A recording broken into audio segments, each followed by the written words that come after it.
Hiya Dave, just a few points regarding the questions you sent me on Facebook the other day. First of all, the desired hand path that we're looking for would be, as shown here with Charlie Wee, where the hands, forget the club for a second because the camera angle can be a little bit deceiving at times, but the actual path of the hands is going up the lower line from P1 to P2 and just beyond, before elevating onto the higher line, which is elbow plane, P2.5 to P4. So early part of the swing, hands are tracing the hand plane line, before then elevating onto elbow plane line, and then the hands will come right back down that elbow plane line. So the path of the hands is slightly steeper on the way down than it was in the early part of the swing. So it's sort of inside over the top move. So it's shifting planes once. It's going from hand plane, which is the line drawn up the shaft of your hands, shifting onto elbow plane, and then coming straight back down that elbow plane line. This is you when you last came, and obviously we worked on trying to get your hands to stay in for longer. Not sure. I think this is about midway through your session, because we've got the cane in the ground here that we're asking you to start the ball to the right of. So this is not your initial swing, this is actually a little bit more hands in than your initial swing. But you can see that here your hands elevate onto that elbow plane line a little bit sooner than what would be our ideal. See that Charlie's hands are getting onto elbow plane line just as he completes that backswing, whereas with yourself you're getting on elbow plane line just before P3 and then getting above plane, where you've got a situation now where the arms are working very upright and the shoulders are working more level. Now, to a large degree, this is caused in your case, as you found out when you practiced, by the left knee moving inwards a little bit too much and the trail leg holding on to a little bit too much flex, preventing the hips from turning, causing the arms to lift during the completion of the backswing. So there's a little bit of an issue with your leg action there that we touched on your first visit, but the hand plane, or the hand position at the top, for me is too upright. We discussed that when you visited. Now, in regards to the change of direction at the top, Charlie's going to come straight back down that elbow plane line. As he does that,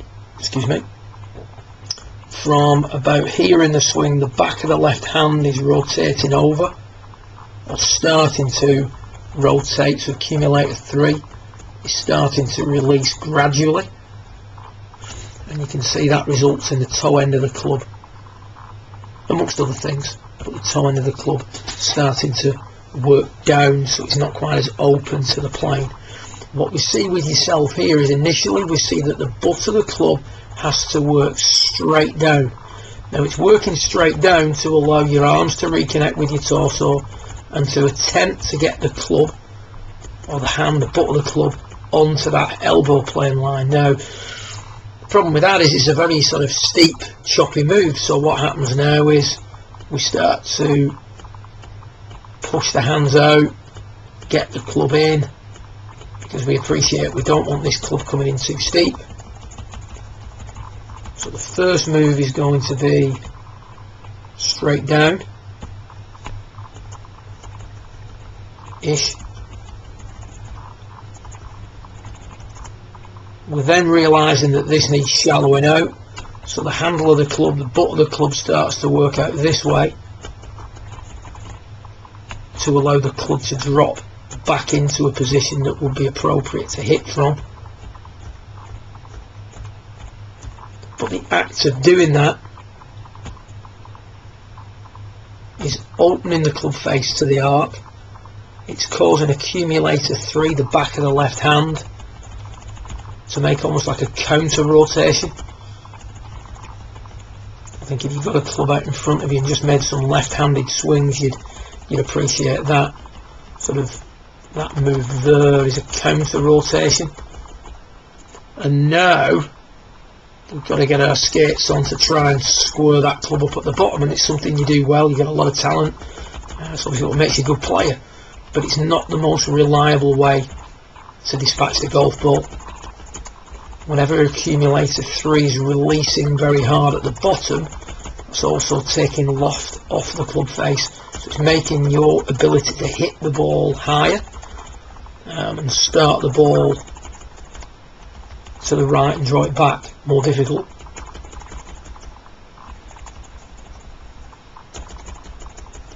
It's also shifting the plane to the left, so that release you see there and that release of accumulator 3 is shifting the plane to the left, creating quite a low exit, and again that encourages us, so you can see why you get a lot of push cuts when you're hitting the shot. So what I would say, looking at these two swings, is first of all, I know this is something that was early in your session, so the hands are coming in more than that now. The first move from the top, if the hands were deeper, could be more straight down elbow play, and we control what the back of the left hand is doing. So if you look at the journey your left hand takes, your left hand counter rotates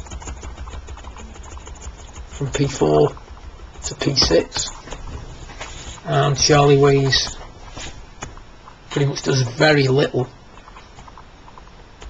in the early part of the swing, and then starts to release gradually from here on in, presenting the club face in a very different position. Now if you look at those two P6s and relate this to the type of shot you're getting versus the type of shot you want to hit, here we've got a situation where the back of the left wrist is what we would class as slightly bowed, facing down a little bit more, toe end of the club a little bit squarer to the arc, ready to be released more during the downswing. Here we've got the club face very open, we've got the arms and the handle out more, whereas here we've got the hands and the handle in more. So we're coming across it with an open club face. Even though the club's in, the arms are way out, so the actual path of your arms is, rather than being from the inside hitting out, is actually being pulled out and across, so you don't hit out at the ball for long enough. And there's a little bit of manipulation going on there as well, but more than anything, Dave, I mean, you've got to consider the effects the top of the backswing position have on the first move down. So here Charlie's arms are connected to his torso, arm plane and shoulder plane match up. There's no manipulation of the club at that point. The arms are just going to work straight back down that elbow plane line. With yourself, the arms have got to try and get onto elbow plane. That's steepening the shaft. So now we try to shallow the shaft, which brings the arms back out in front of us. And now we've got the club too open to the arc, coming into the golf ball, which has got push cut written all over it. I hope that sheds a little bit lighter. That's my thoughts on it anyway. I'll forward your data to, or attach your data to the email containing this video, where we can get together and go over a few more things with you. Hope you're well. Speak soon.